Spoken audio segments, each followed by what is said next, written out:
Hello everyone! This is Mega Man X, a side LP to my main LP of Breath of Fire 2. This will be a 100% run, with achievements included, for beginners. There will be some expert strats here and there to spice it up a little bit, but for the most part, I'm not going to ask you to do anything too crazy or anything like that. Although I will show you through what is generally the most efficient way to go about things. Joining me today for this journey is Skaizo. How you doing? I'm doing well. Hello, YouTube. Well, here we see some neat flavor text about all of X's various specifications. In fact, for the boots, you'll note there's an emergency acceleration system mentioned. That actually refers to an upgrade that you get later on. There's 4 of them you can get for them, and the boots upgrades are mandatory, so that's a neat little detail. Right. I enjoy when things like that are, there's foreshadowing. I like that. Yeah. And basically to sum up this opening text, Dr. Light created a machine that could think, feel, disobey the laws of robotics, and do whatever the heck it wanted. It's also basically a super weapon if it wants to be. Like, you could hit it with a few nukes and maybe that would kill it, but if it goes mad, it's gonna be a Homelander situation from the boys. Nothing could stop it, so Dr. Light sealed it in a capsule with programs designed to test its ethics first before it was released. 100 years later, Dr. Kane, an archaeologist, finds him, awakens him, sees that all the notifications are green and that he's a good guy, and decides to just mass-produce robots called Reploids based on Mega Man X's specifications. Unfortunately, Dr. Kane is an archaeologist and not a programmer, so he didn't get everything right, which meant that the robots were vulnerable to this thing called the Maverick virus, and they started going nuts. They tried to create something called the Maverick Hunters to counter them, but then the leader of the Maverick Hunters went Maverick as well. Anyways, let's talk about the gameplay. The X button doesn't do anything right now, but will once you get the dash boots. Regular shots will do regular damage, but if you hold the shot button for a little bit, you'll see green pellets, which do double damage. And if you hold it for a while, you'll get those blueberry shots, which do quadruple damage. We call them level 2 and 3 charge shots, and both of those can also travel through enemies that they one-hit KO. So, at least for the small fry, you generally want to use the charge shots, and then for really big and bulky enemies, like those, one of them's coming up right now. Yeah, that guy?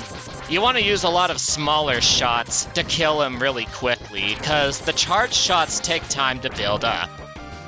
Now, the amount of damage the different shots do varies depending on the enemy, but basically, the yellow pellets do regular damage, green shots do double damage, the big blue ones do quadruple damage. That's really all you need to know. Any questions thus far?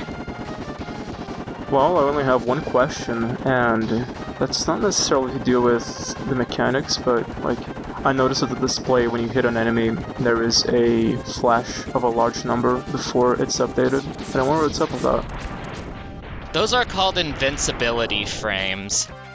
X, for example, has really large invincibility frames, and by the way, you can climb walls like that by pressing into them and pressing the jump button. Welcome change from Ninja Gaiden. But yeah, when you get hit, you're invincible for a very brief period of time. And then they go away, so, like, say, boss fights don't end too quickly like they did in Ninja Gaiden, where you just spam the attack button and it's over in like 5 seconds. Remember that, Skaizo? I do, so this is an anti-cheese mechanism. I like it. Basically. Although it's really helpful for you as well, since your invincibility frames last for several seconds. Which makes some of the later entries, the less balanced ones, really easy to cheese, but We'll get to that when it becomes pertinent. Right, and we often take them for granted, but like when you don't have them, it becomes very apparent because you take tons of damage very quickly. Yeah. Like the Zelda CDI games. Oh yeah. Also, do you know why I intentionally hurt myself on that Beeblader? No, I don't. Well, there's this boss that's coming up. The amount of motorcycle guys you have to destroy depends on how quickly you kill them. If you're fast, you only have to kill 2 of them, but if you're slow, you have to kill like 12. But yeah, this guy has a stunning mechanic where he disables you and then activates the next cutscene, but he only does that when you're down to like 1/4 of your HP, so I took a lot of damage early so I could end the fight early, because you can't win it. His health is infinite. Oh, that's interesting. Also, those of you familiar with the game will notice that the text is slightly different. That's because I applied a translation patch to make the script a little more accurate. It's not super important because it's a platformer, and even what little script is there is like 40% Zero doing something awesome, 40% villainous posturing, 5% X talking about how much he stinks, and the remainder is like Dr. Light telling you what your upgrades do, so not super important, but I thought it would be nice. Mix things up a little. I agree, and it's refreshing to have a game where the story isn't as important. Yeah. What isn't refreshing, though, is that there you have passwords for a save system. Fixed in the later re-releases of this game, and maybe in the Super Nintendo, it's not as important, because the password just displays. But yeah, to this boss selection screen. You see a map, you can see their different specifications, and see all of the robots that are like over 10 feet tall and weigh 1,000 pounds. Also see their attacks. Well, Stink Chameleon looks like a lightweight. He's one of the better choices for choosing first, because you get the body upgrade, which reduces all damage by half, but for the most part, you're looking at a scary bunch of guys. Don't you agree? Yeah, I do. And one of the reasons it's also cool is because the only 2 that look like they're not so intimidating, the chameleon and this chill penguin guy who's like 5 feet tall and weighs as much as a human and is a frickin' penguin, is the most recommended guy to tackle first, because you get the dash boots from him. So not only are those neat details, they're also a subtle hint as to who to choose first, the chameleon or the penguin. I like that his name is literally Chill Penguin. Yeah. Now, if you want to play things super safe, what you generally want to do is just walk and just charge your shots before moving anywhere. Not only are they really strong, they also have a really wide hitbox. They hit things that don't look like they should have hit, like that bunny you saw that was clearly below the blueberry shot, but was still hit by it anyway. That's the easiest way to play the game. But if you want to play it more quickly, like I will in the later videos, you'll get the dash boots and then just run through everything. Right, and I also noticed that you were able to shoot through the snow. Yeah. Approach things cautious, like. Yeah, that was a little strange. Oh, here's Dr. Light for our first upgrade. Right, so he's dead, right? The lore is actually a little iffy on that. The early games kind of treat him as just a hologram, but The later games have him having full conversations with Zero and talking about guys that are currently alive, like that Alia girl in Mega Man X5 or something. So it's more like a sentient AI that happens to have his personality. It's never confirmed outright, though. Strange. Still, it's helpful. He keeps making upgrades for us. Because, like, in every game, he has, like, an upgraded suit of armor for every time X gets into a fight, so that's cool. Right. Well, then he is alive. Or at least the sentient AI is. It gets weird. Yeah, but, I mean, if somebody made an AI of you, then I guess you would be alive still, in a way. Yeah, I guess. Also, you want to take the top path by getting into the robot and then jumping out of it. The bottom path has bottomless pits and also other enemy robots that are tougher to kill in comparison. Also, this is where I demonstrate the dash shot, where you dash and then fire a regular pellet.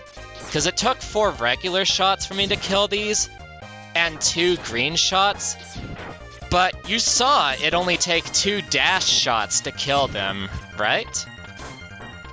Yeah, and I think they respawn, right? Every time. Yep. So if you get too heavily damaged before a boss, like I just took there, you can farm respawning health from easy enemies to make sure you're in fighting fit.